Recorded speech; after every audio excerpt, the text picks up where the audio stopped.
We're on the sixth day of the war between the U.S., Israel, and Iran.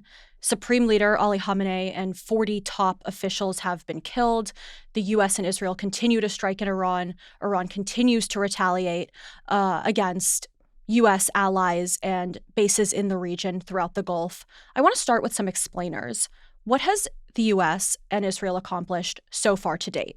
So thus far, the U.S. And Israel have had quite a bit of impressive success against Iran's missile and military apparatus, as well as against some of the political and military elite governing that country. Even though the Islamic Republic is still fighting, it really is right now a zombie regime of deep state military officials and national security bureaucrats holding up the failing edifice of the Islamic Republic.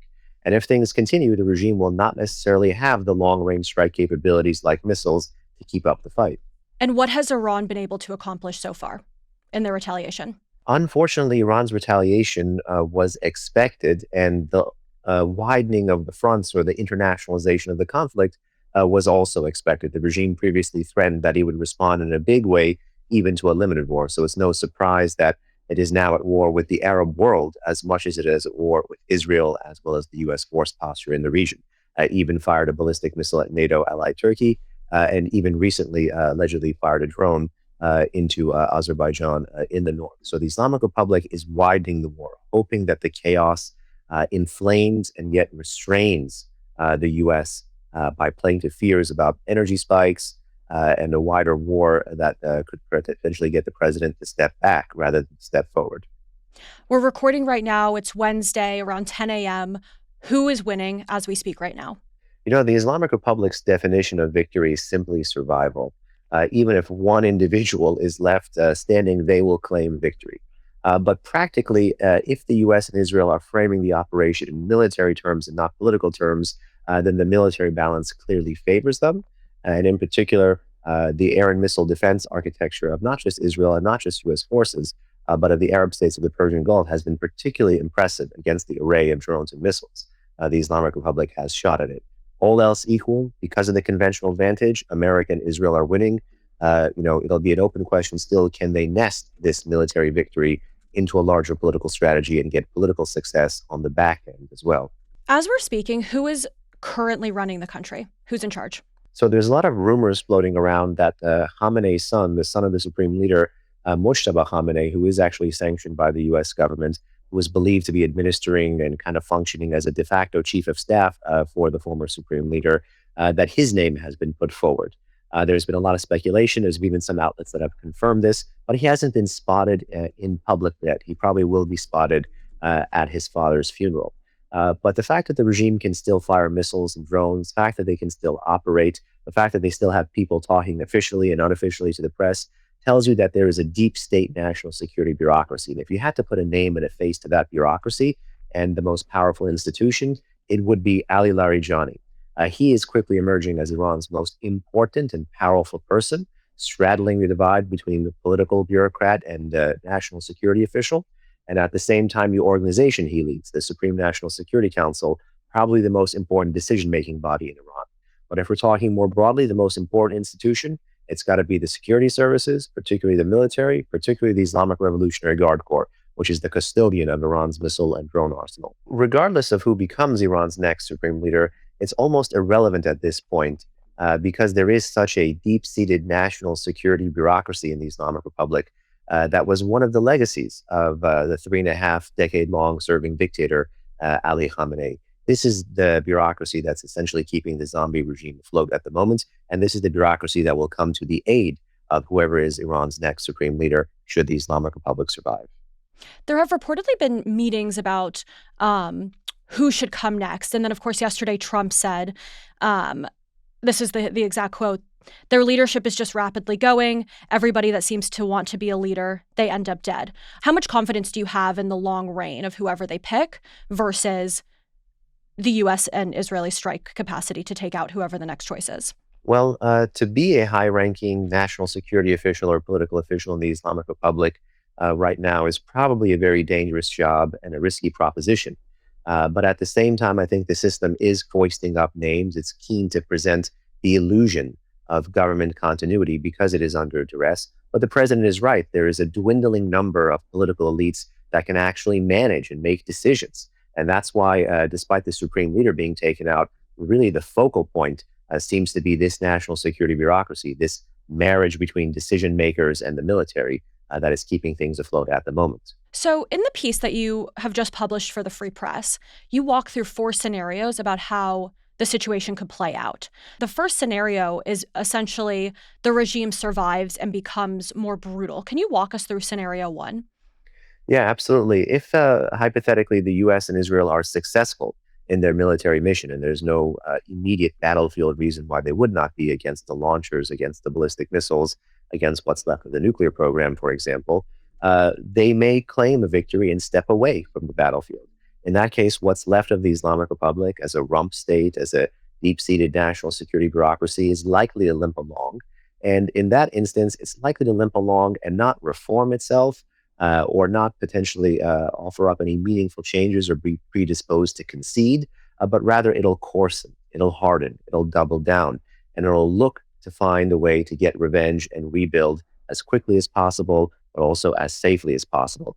And in the current era, when its proxies are down, when its missiles are being taken down, ironically, it'll be in a post-strike scenario that the regime will be more interested in a nuclear deterrent than ever before. And how might the regime act? So at home and abroad, the regime, if it survives as a rump state, is going to be more paranoid, more vengeful, and more lethal than ever before.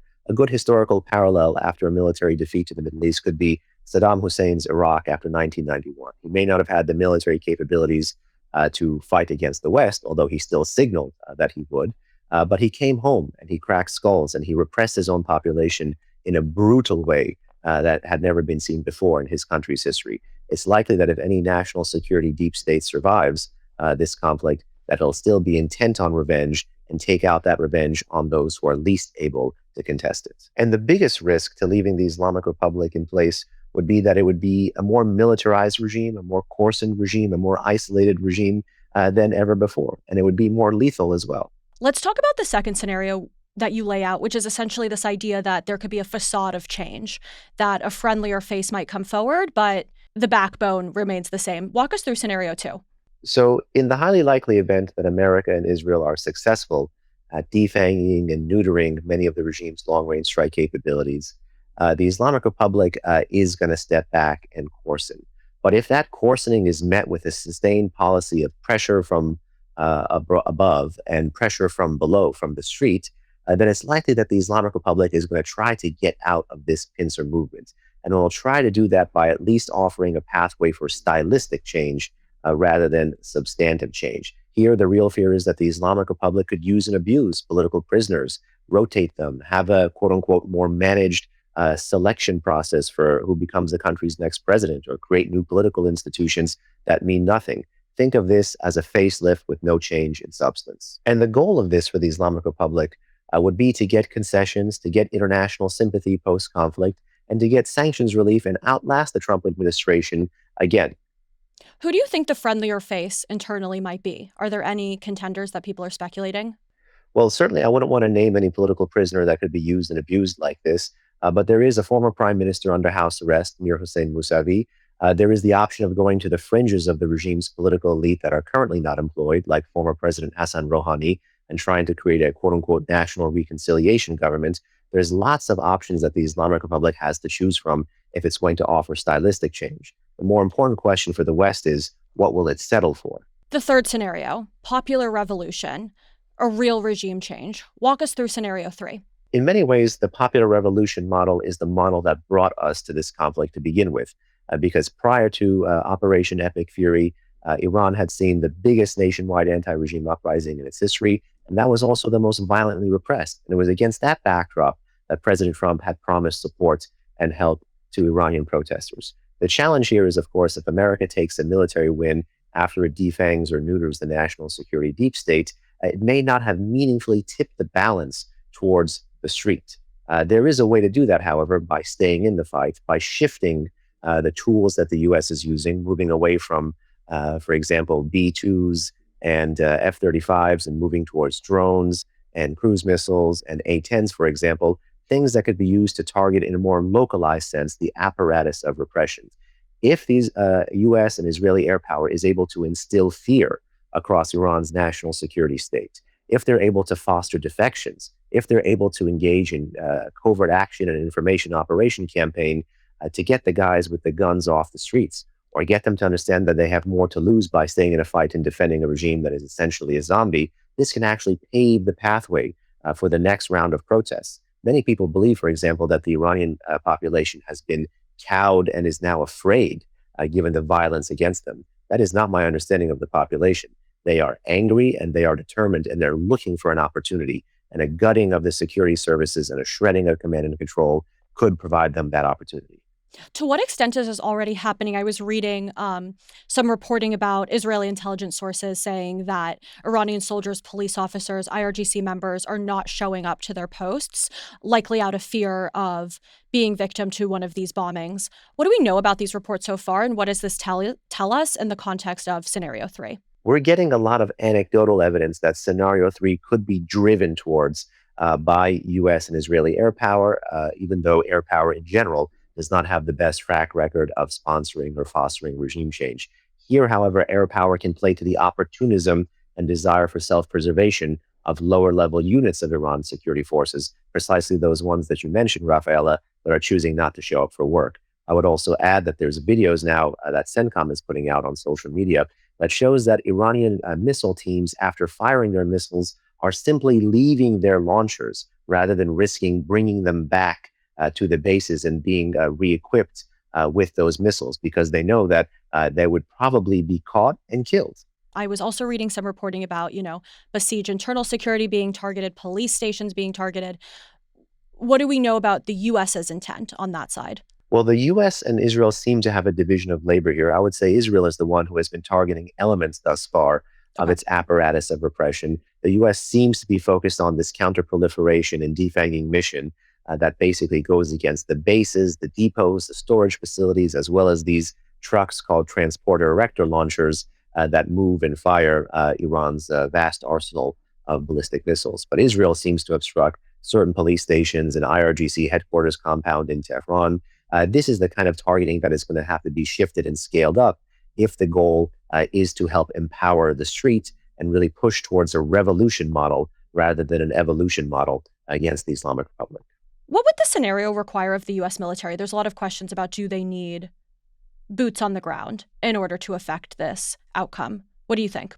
Well, despite being unarmed, the boots on the ground here really are the Iranian people, the large masses that turned out, for example, on January 8th and January 9th. The goal of air power should be to help pave a pathway for a mass volume of these protests to be able to take the streets, take over their security institutions, take over their political institutions, and get what's left of the guys with the guns either offside or to flip. This is risky, but so is everything else that the U.S.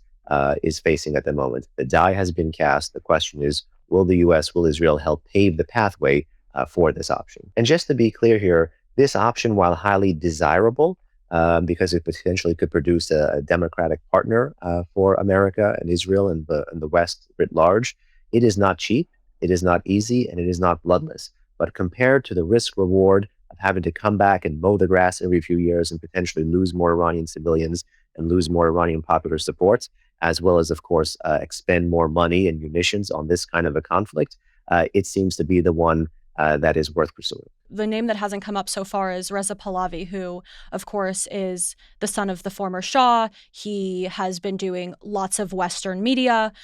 People in the diaspora, Persians in the diaspora, seem to like him. There seems to be a cohort of people inside Iran that like him. How does he fall into this scenario? You know, one need not be a monarchist to see the value of having Reza Pahlavi lead such a transition, given his ability to draw crowds both inside Iran as well as outside Iran.